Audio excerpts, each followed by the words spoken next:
I spent 5 hours yesterday listening to the trial testimony from the Newsom v. Trump trial from Monday.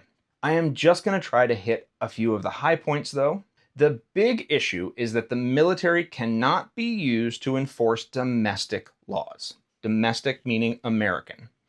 But they can protect the police or ICE or whomever while they enforce domestic laws. But the line between, say, performing an arrest and protecting the person performing the arrest is very messy.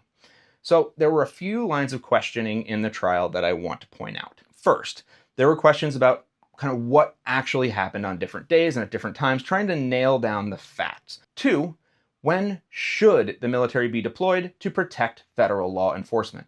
And the answer mostly came from a witness named Major General Sherman. But the Major General had trouble nailing down a situation where he didn't think the military should be sent in.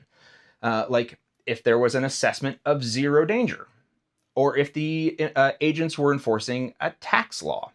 And the Major General just kept saying, nope, send in the military, totally appropriate. And then the third questions were about the standards that the military follows to make sure they don't hurt Americans.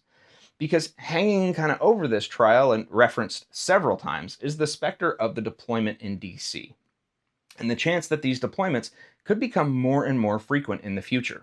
And the judge acknowledged that his decision in this case had wide-ranging implications for the safety of Americans.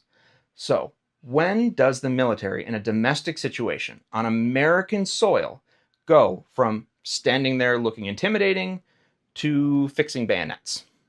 And the answer seems to be that the guidance given to the troops is to stay on the sidelines until they perceive a threat. And the judge tried to nail down a definition of the word threat, and he did not find one.